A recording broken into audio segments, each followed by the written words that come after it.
Okay, so talking about making Aliyah with teens, I was told by half the people I talked to that it doesn't work, it's very difficult. I've had people tell me, if you have older teens, just don't make Aliyah because it's too hard. So I'm going to share what I've learned. One is communicate, communicate, communicate.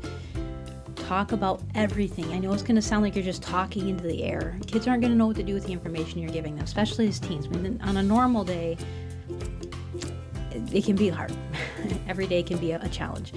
Relocating to a whole different culture and a different language obviously is incredibly difficult. Anything you learn, talk about it.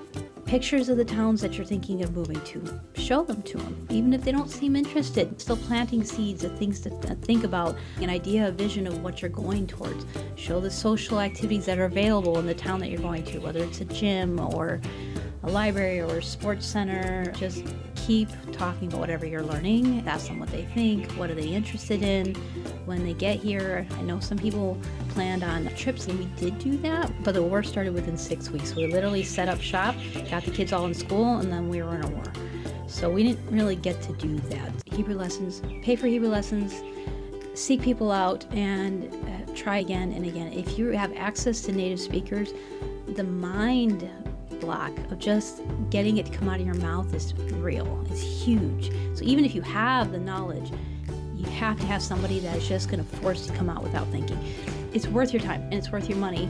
That language is your key to the world in so many ways.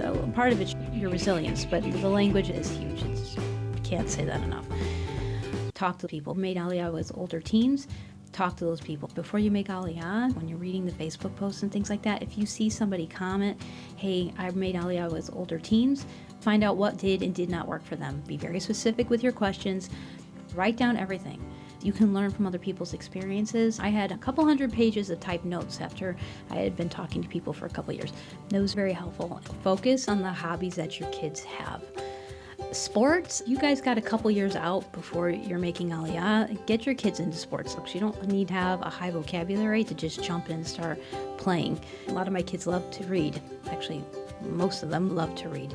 So getting Kindle is an absolute must. Get a library card from your local library and a Kindle so that they always have access. Any of their favorite books, make sure that they can bring them because it just helps them submerge and disengage into their own world. It's super helpful. Artists, have them bring their art supplies. One of my kids love coding. Make sure that they have the classes they need to keep doing projects. One of my kids is an online streamer. Encourage to document your journey and work through film editing and processing and captions and all of that. That's excellent skills, and it helps them tell the story a little bit outside of themselves and how somebody else might see it. So that's really helpful. Or photography, I'm just capturing it through a lens. Maybe cooking is their thing. Cooking here is a bit hard for me because all the foods and everything are different, but some people love that, and that may just be perfect for them to explore new foods. So if they have a hobby, look for a way that they can use that for themselves in a way that mentally is a release for them. Meal planning. When you're going through a stressful time, because you have to eat well. You don't need to be like a fanatic about health, but no matter where you're at. So you can't relate to somebody being in a war area, which is understandable. Everybody has stresses they're going through. I think helpful for anybody, but especially even teenagers as they're growing. Make your meal planning a priority. It really makes all the difference. Make sure that you have protein. Make sure that there's a lot of dark greens. And it really has to be intentional. It's not going to happen by accident. Come with that mindset. Go through what's available to you because that's also overwhelming. It's not what you're used to. Put it into ChatGPT. Ask it to make a menu plan for you. It really does help. You have to remind yourself to make that a priority. If you have a to-do list, put it at the top of your to-do list. You have to have that reminder. Exercising regularly, even if it's just walks, especially living in the city. The evenings are really cool and pleasant. Keep a mental tab of how active your teens are. If they have pent-up energy or it gets all bottled up and become more and more despondent, then you're getting more negative interactions. Personally, don't move to a remote place. Remote places can be cheaper, but for my older teens, I really need to move where there were a lot of options for things for them to do. If you move remotely, a lot of times what happens is kids end up feeling really cut off. When you talk to people, ask them the demographic. Is it mostly families with younger children? And the struggle is to see how immersed do you want to be. That was a really difficult decision. If you just jump in, you're completely immersed, then it's really hard, but then they're speaking the language, integrated into culture quicker. Or you go to an Anglo bubble. Anglo means an English-speaking community. If you're in, say, Beit Shemesh, where it's like Little America, it's amazing. You just hear English everywhere. And the stores have like American products, things like that. It's very insular, I think, in that way as far as culture. It's a lot more comfortable, but you're not really getting the Israeli experience. You're not really integrating Israeli culture. You're not really learning Hebrew. So look for somewhere where there's a small Anglo bubble so that the kids can still speak in their native language and communicate and connect with people, so it's not so foreign. Kids are going to reflect your attitude. Like, for one, don't take things personal. It is so easy to get offended here. In the Midwest, Americans tend to be passive-aggressive. Israelis, if they think you have a stupid idea, they're going to say you have a stupid idea. So here, they're very direct. I appreciate it. I think it's good. I think it's healthy.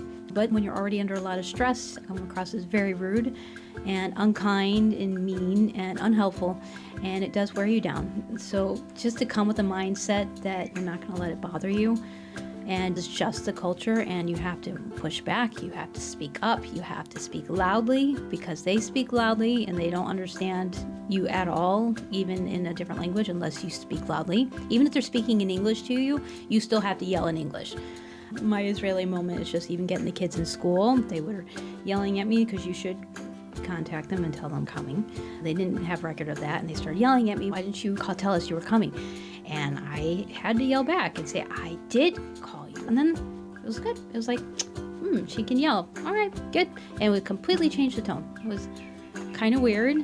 So you have to yell without really letting yourself get too into it emotionally, because you need to be able to process with a cool mind, even though you're raising your voice. Okay, and lastly, for you personally, having teenagers actually prepares you for your Aliyah experience. Why? Because teenagers remind me of Israelis an awful lot. There's no personal space. They're very close talkers a lot of the times. They're very intense about how they feel in that moment. Many times there are no social skills, and it's very abrupt. Lastly, it looks like they hate you, but they really care about you an awful lot. We've been here for almost 2 years. My kids regularly thank us for moving, and they know it's very hard, but they also wouldn't want to be anywhere else. Thanks for listening. Hope this was helpful, and I'll talk to you in the next episode.